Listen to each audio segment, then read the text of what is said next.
All right, guys, so welcome. We're going to start with introductions of the panel. And actually, one quick note, Dr. Murphy has to leave halfway through. And so I guess we'll start. Dr. Murphy, he is a research fellow at the Independent Institute, and he's the president of consulting by RPM and senior economist with the Institute for Energy Research. Dr. Murphy's most recent book is Choice, Cooperation, Enterprise, and Human Action. And then we have Chris Casey. He is a CFA, a managing director at WindRock Wealth Management. He's also a policy advisor at the Heartland Institute Center on Finance, Insurance, and Real Estate. And then we have Adrian Day. Adrian Day is the president of Adrian Day Asset Management, and he's also a sub-advisor to the Euro-Pacific Gold Fund. And his latest book is called Investing in Resources, How to Profit from the Outsized Potential and Avoid the Risks. And then we have Keith Weiner. He's the CEO of Monetary Metals, which is a gold fund in Scottsdale, Arizona, and he's also the founder and chairman of the Gold Standard Institute USA. And Keith founded Diamondware, which was then sold to Nortel in 2008. And then finally, probably no one knows who I am, but I'm Justin Mohr. I have a podcast. I talk about Austrian economics, try to make it fun, entertaining. And then also I farm in Billings, Montana. And actually, one of my most recent episodes that just came out on Tuesday, I interviewed Dr. Murphy, and we talked about the Great Depression and how the government made it worse. Go figure, right? Okay. All right, so I guess we're just going to start off with opening introductions, or not opening introductions, but just they're going to do opening statements. And so we'll just start with Dr. Murphy. Okay, sure. Thanks, everyone, for coming.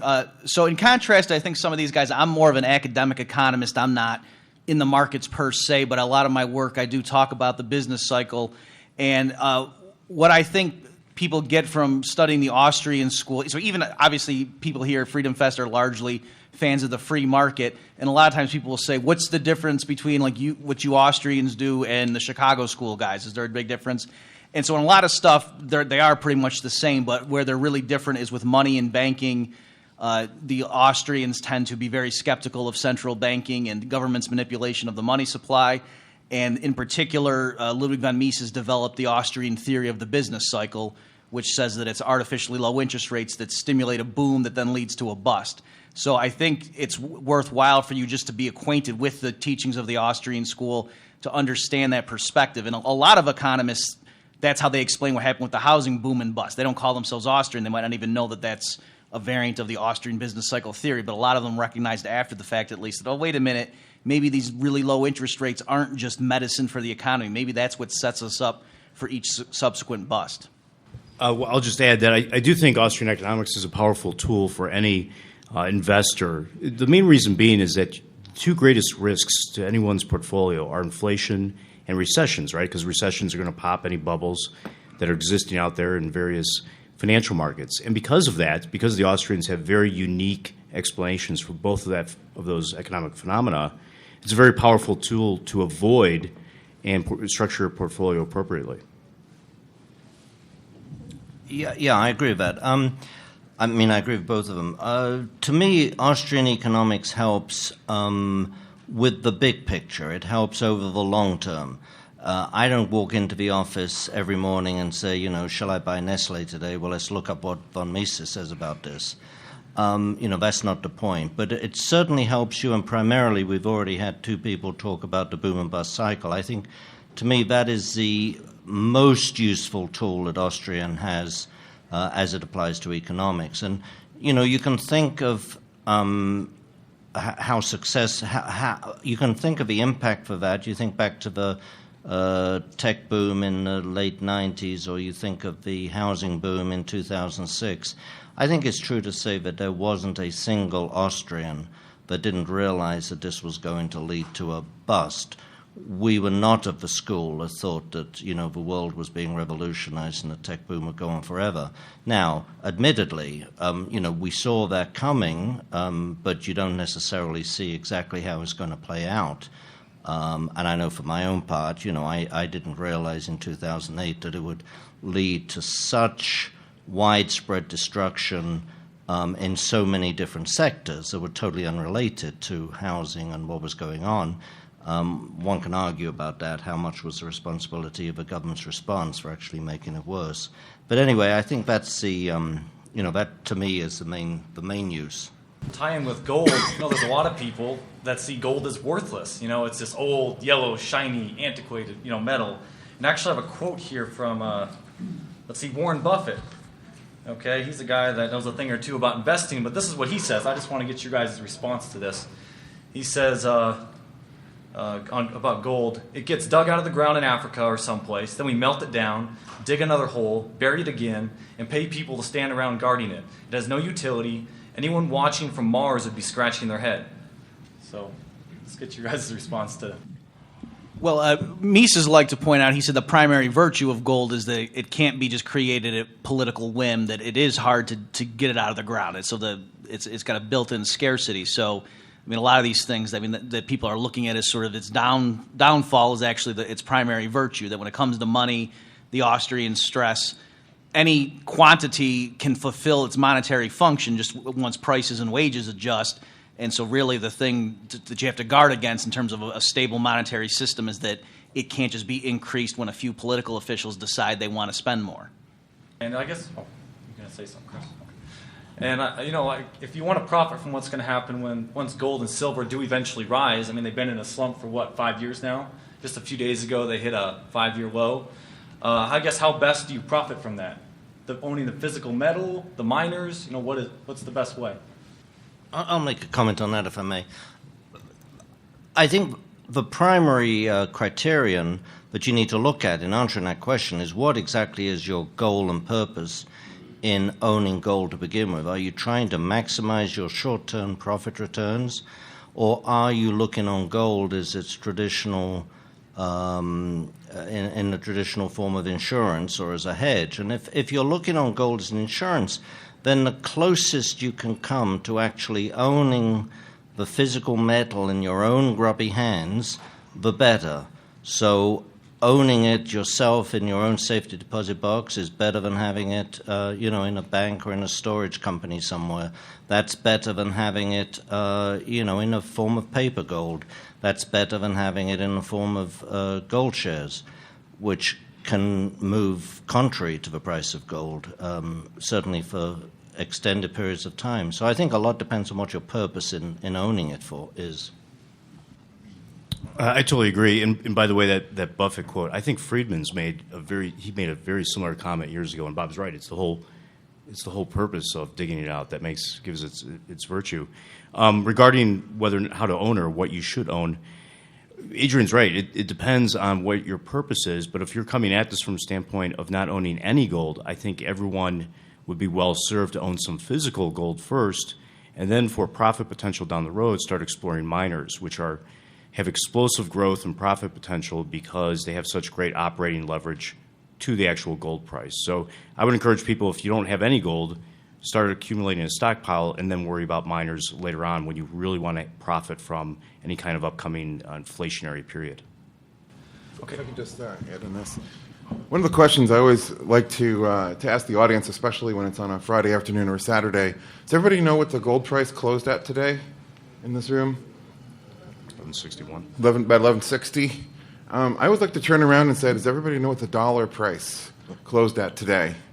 As a very diehard, very card-carrying Austrian, I would argue that gold is money and the dollar is some sort of failing credit of declining quality. We should be measuring the dollar in terms of gold, not measuring gold in terms of the dollar. Gold doesn't go up or down.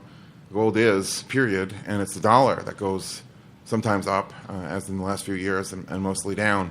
The dollar is roughly 27 milligrams, a little bit under 27 milligrams of gold.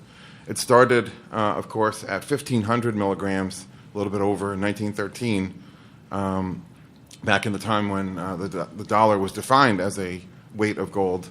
And ever since the creation of the Fed, the dollar's been falling from 1,505 milligrams approximately to 27 milligrams on its target price to zero. And so I would argue that you can't actually make money properly defined by buying gold, waiting for its price to change, and sell it. Suppose you buy gold today and the price were to double to, $23.20, and you sell it, you have twice as many dollars, minus the 28% take that the federal IRS will take out of that, plus another, 12, 13%, depending on what state you live in, that your state will take out of that. you have almost twice as many dollars, but the dollars are worth half as much. In that case, the dollar would be worth, roughly 13.5 milligrams.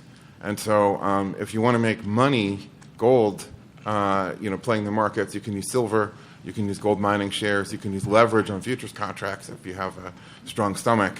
But buying gold and then selling it does not actually make money. Okay, well, what about last year with the value of the dollar? In 2014 was a heck of a year for the dollar. It appreciated by, I think, more than 20%. And so has it already reached its peak? Is it going to start a downtrend now, or what's your take on that? You're right. The dollar is up about, I think, 20% from July of last year, based on a trade-weighted basket of currencies. And the question, can it go up? It certainly can. I mean, it's probably a little bit overvalued right now from a technical perspective or fundamental relative to other currencies. But I think, given what we're seeing in China, given what we're seeing in Greece, it wouldn't surprise me if there's a safe haven effect and people are seeking the dollar. They're seeking U.S. Treasuries. I mean, these are both long-term horrible investments, but short-term, as a trade, I think makes a lot of sense. Yeah, let me just add to that. I mean, long-term, I'm extremely negative on the U.S. dollar. I think, the dollar is clearly overvalued on a purchasing basis against most currencies in the world, particularly the Asian currencies. Against most of the Asian currencies, it's anywhere from 20 to 35% undervalued right now on a purchasing power basis. But as Chris just said, there is a safe haven factor in the dollar, and even though I'm very negative on the dollar in the long term, I don't expect, or I'm not looking for a crash or a collapse or anything like that anytime soon. And in the near term, by near term I mean over the next sort of 3-6 months, maybe even longer, I suspect the dollar could even be a little bit stronger. But on a long-term basis, I look at the dollar much as I looked at the British pound. Well, I wasn't alive, but much as I look going backwards as the British pound in 1945. Britain in the early part of this century was the world's dominant power. It had the reserve currency.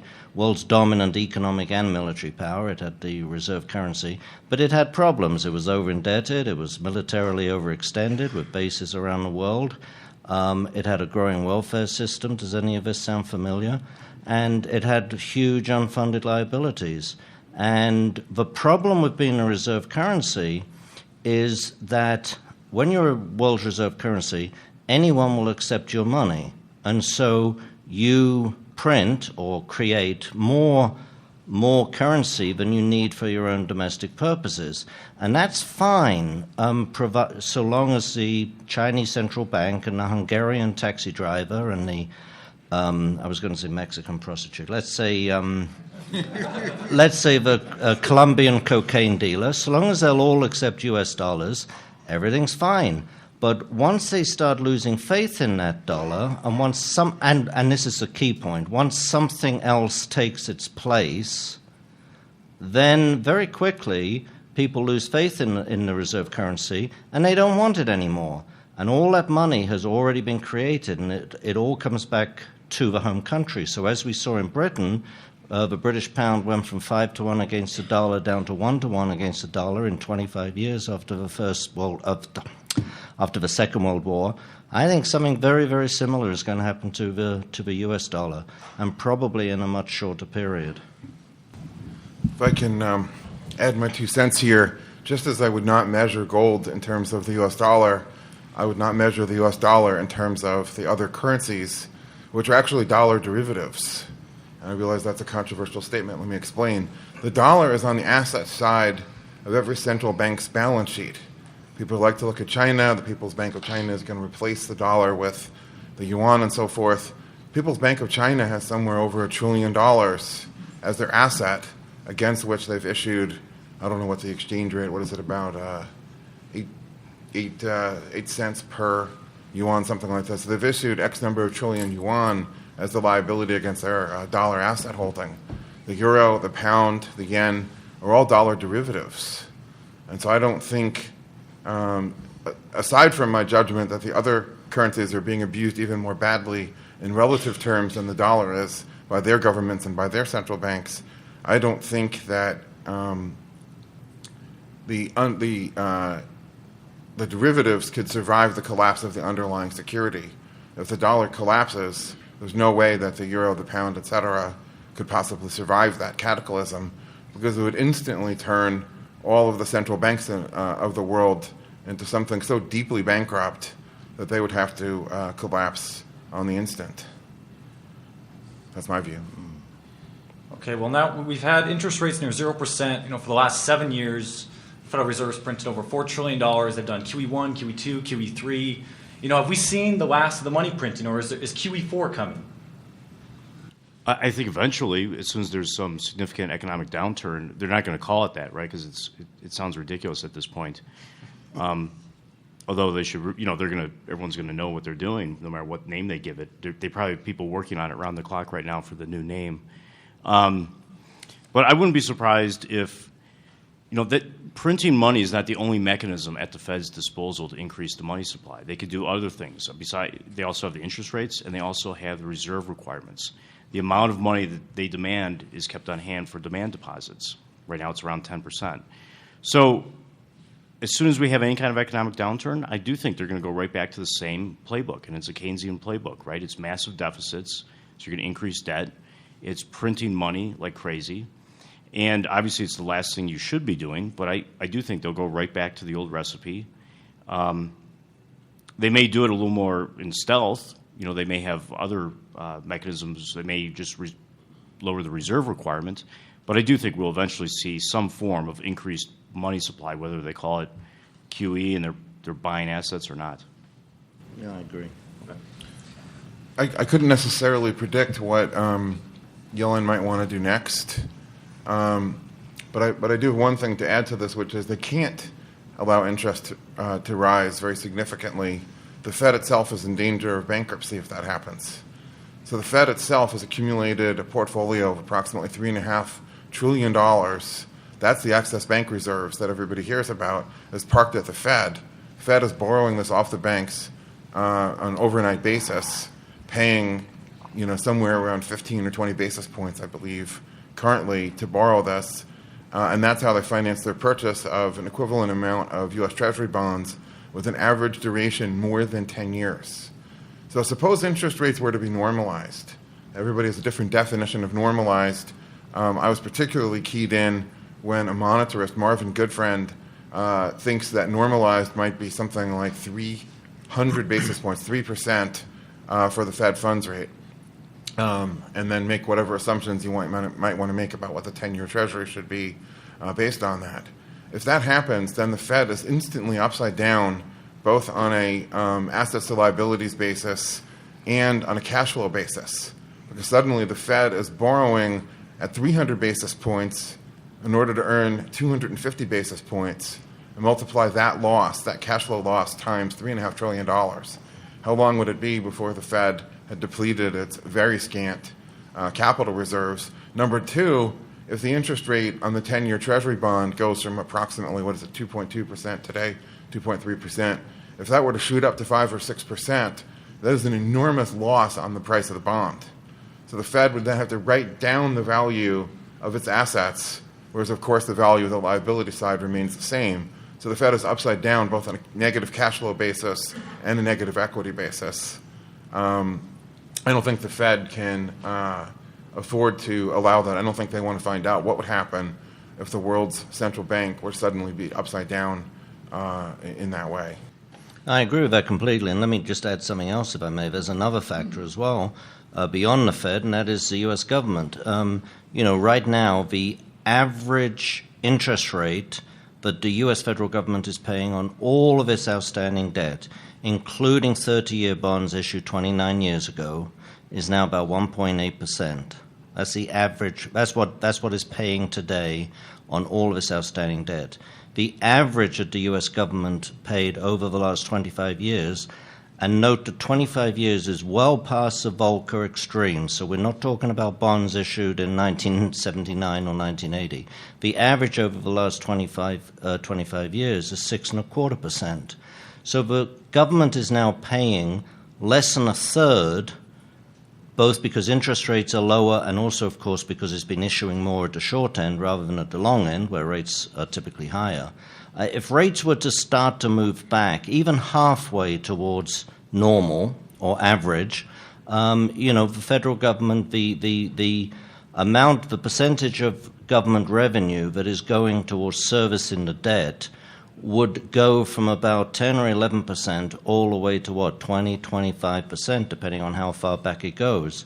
That begins to get unsustainable. So I think that's another reason the rates are going to stay low a long, long time.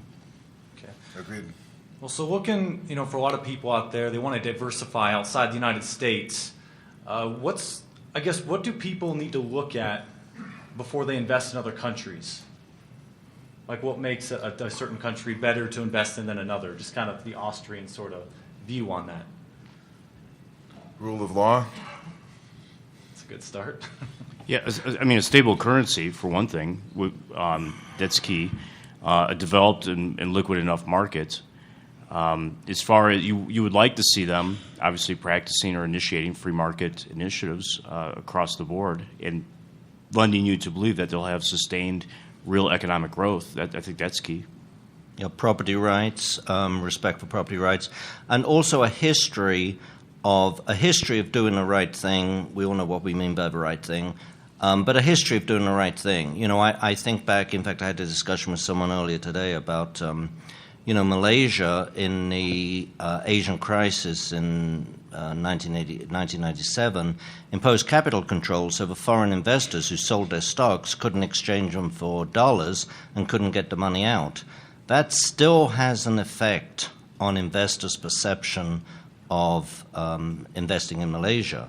Singapore did not do anything like it, and people are a lot more willing to invest in Singapore. So the history of how is not just what's on the books today, but it's how they've executed over the years.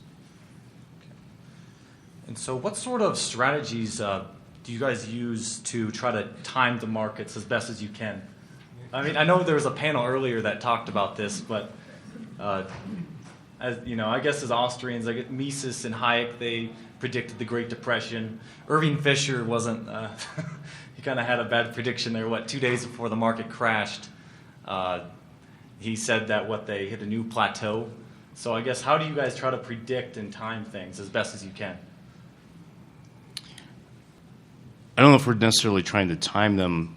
I guess it depends what you mean by timing. I always look at the markets as you want to understand the timing for when they're going to change. You want to know the magnitude of that change, and you want to know the direction of the change.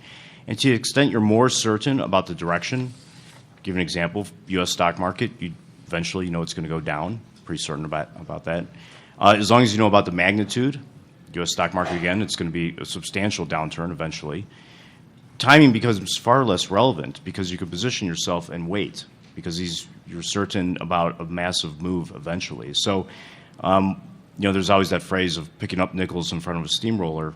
If you want to still be in the markets, you're picking up dollars. But I think it's less relevant the more certain you are about the direction and magnitude of any market moves. No, absolutely. The direction and the certainty and the magnitude is so much more important. And I think Austrians, well, speaking for myself, Austrians, like myself, can be notoriously bad at timing. And in truth, I have a quote here from Murray Rothbard, there's no scientific way to predict at what point inflation expectations will reverse. But the article went on to talk about how difficult it is to get the timing right. If you're looking at the big picture, then the magnitude of a move and the direction of that move is so much more important. And that's why so many Austrians were absolutely right about the tech boom, but it was going to end in a bust. But, a lot of people were saying that as far back as 1998 and 1999 and so on. So, you tend to be early. The other thing I would say about an investor on a shorter-term basis, we don't try to time the market. We're not market timers, but a value investor by its nature becomes a market timer. Let me just explain. If I'm always looking for value with certain criteria attached to that, if I have great difficulty finding good values in the market and I'm not finding very many things to invest in, by its nature, I'm timing the market, if you like, because I'm holding cash instead of. But it's not based on a prediction of what the market's going to do next week. It's based on the fact that I can't find anything worth buying. Just to echo what my co-panelists have said, I always tell our investors in our fund, we're not trying to time the market, we're trying to value it. My approach may be a little bit different from most Austrians in that I've built a fairly sophisticated model that a lot of people might call an econometric model. It's not. It's actually based on Austrian principles of studying spreads and changes in spreads to really understand what the value of gold and silver would be based on current supply and demand. And so I totally echo what Adrian just said. It's easy to be early. You can see that silver is overpriced at $34, as I did and blogged about and put videos out, 2.5 years ago. And it can take a long darn time to come down to, $14.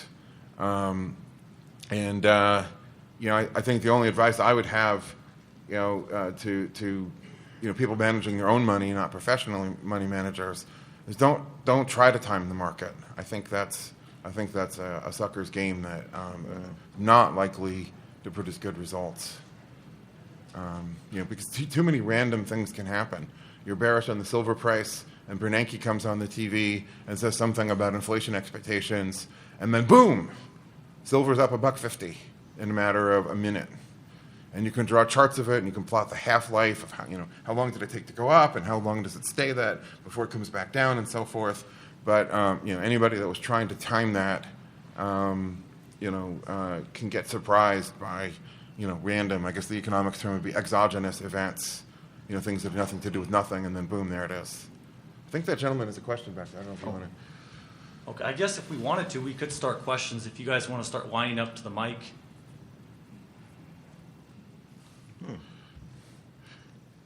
My question would be, could you talk just for a little bit about what the people who own U.S. government treasuries in foreign countries are going to invest in if the U.S. currency is a derivative for many other fiat currencies throughout the world?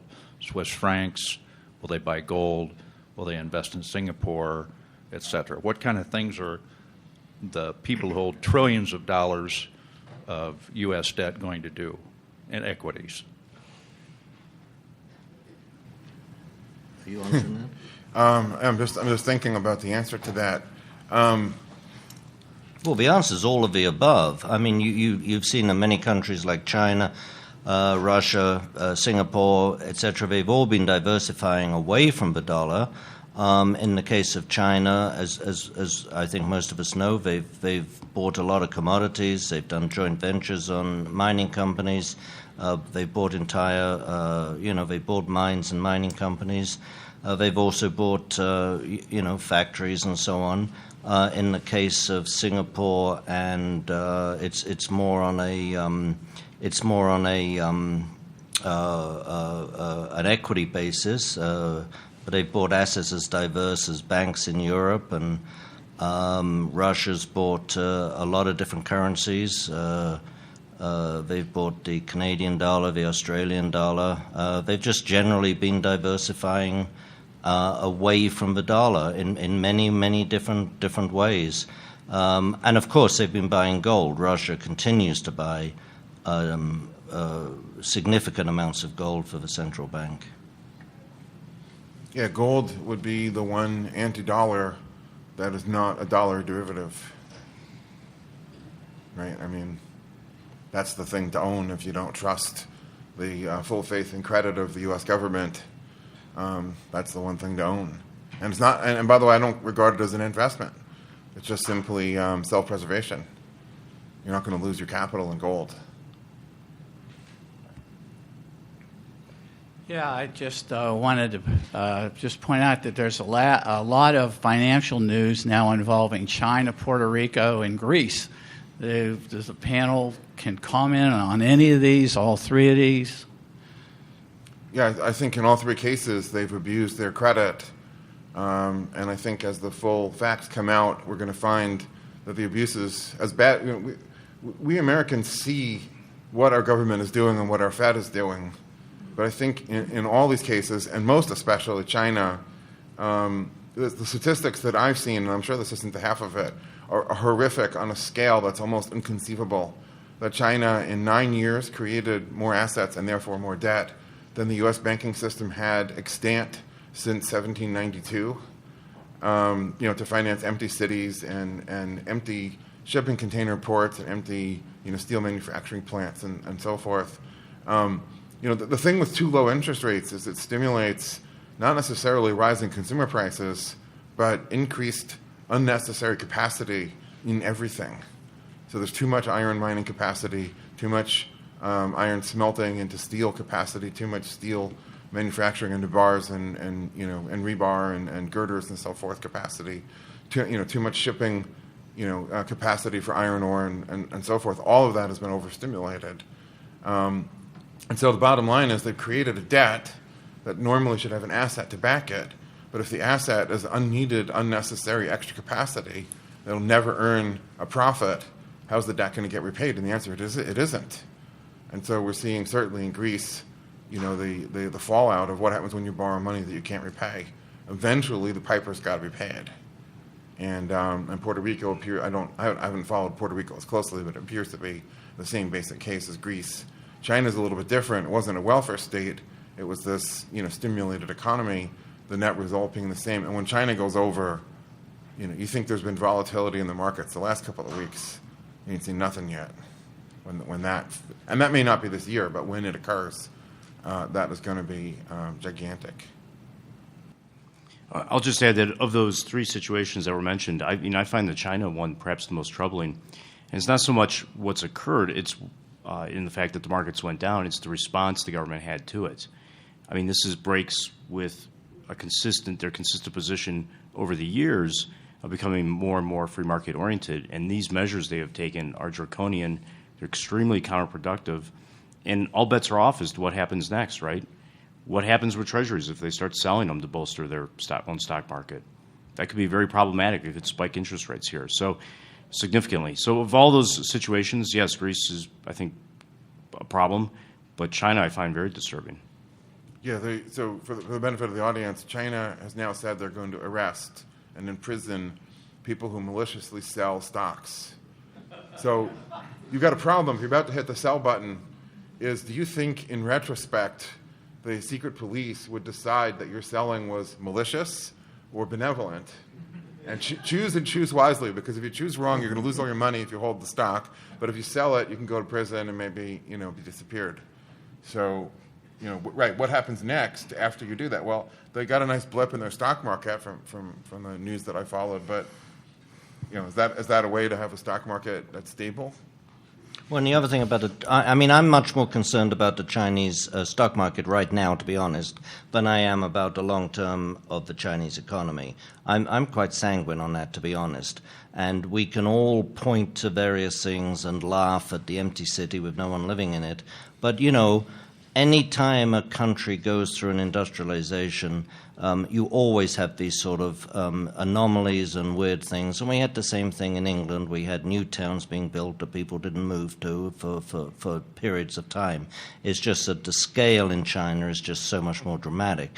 But if you go to many cities in China, not just Shanghai and Beijing, you can see with your own eyes that so much of that growth is genuine and real.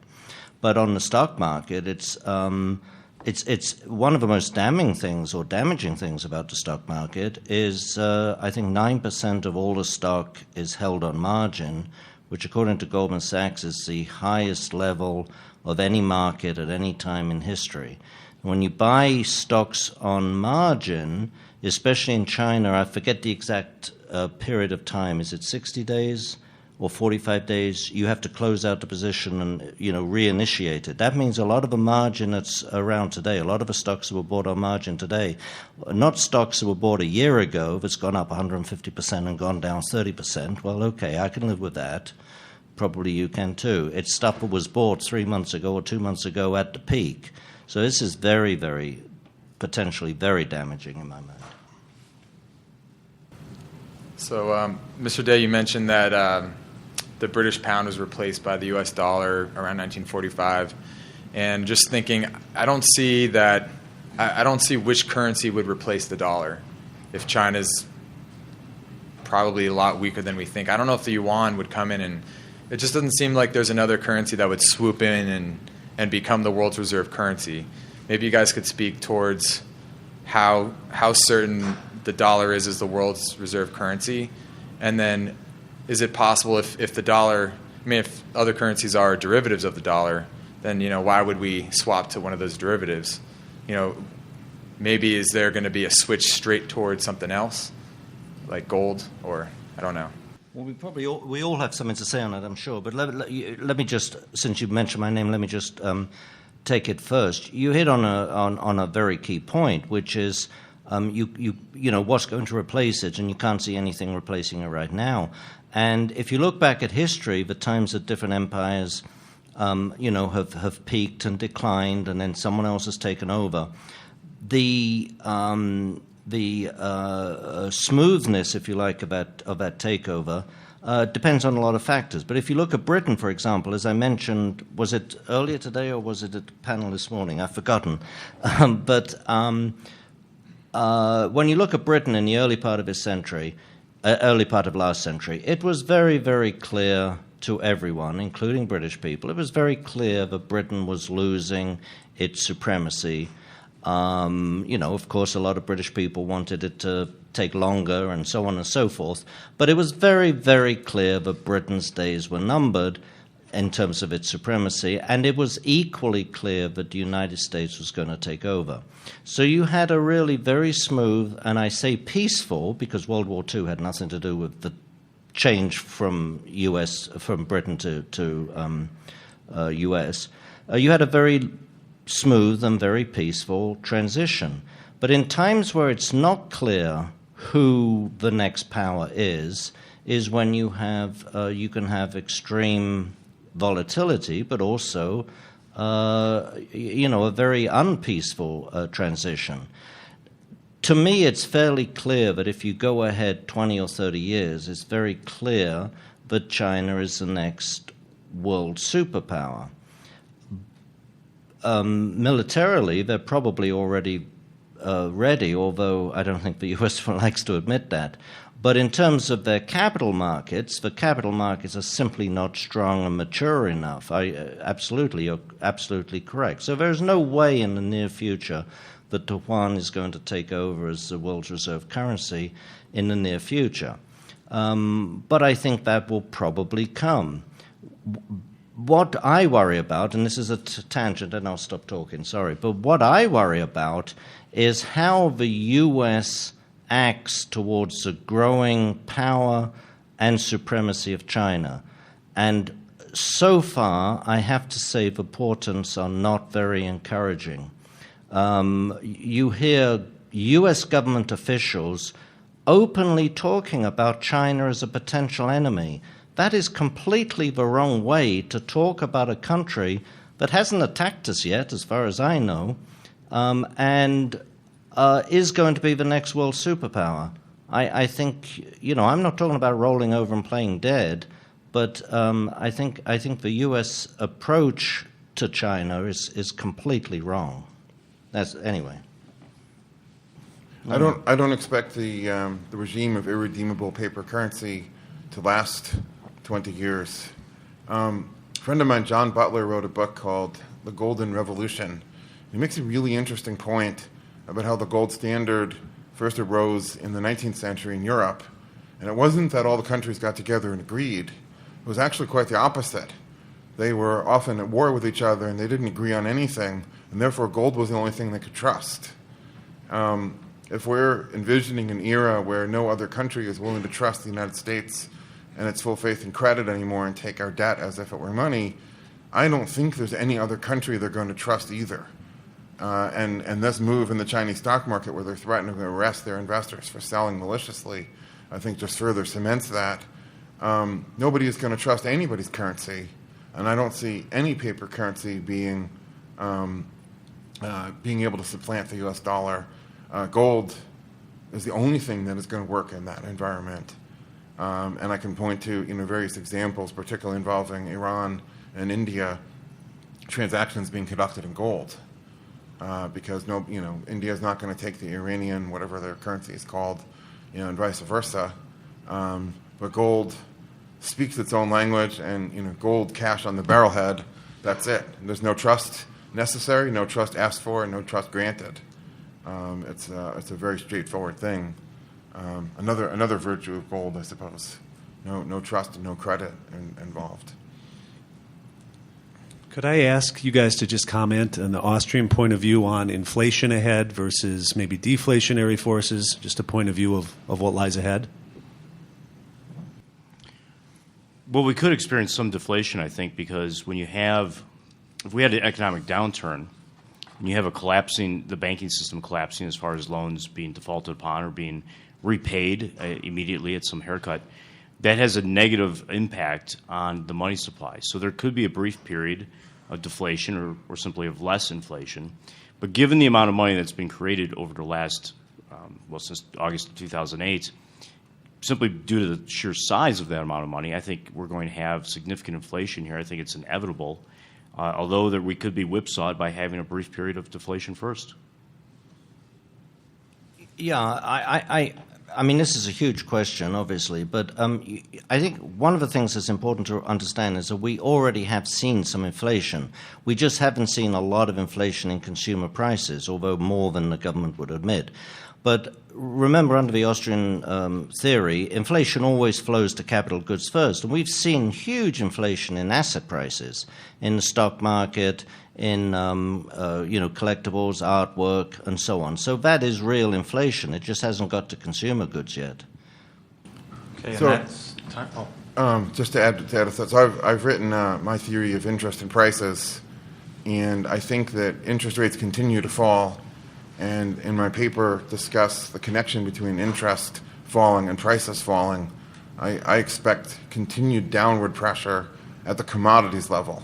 That doesn't mean that water mismanagement in California couldn't cause prices to go up, or regulation and zoning and environmental and lawsuits and whatever causing retail prices to perhaps go up. But I see downward pressure, as far as the eye can see, generally in commodities. Okay, well, we are over time, so thanks, guys, for coming. I think this morning's was better.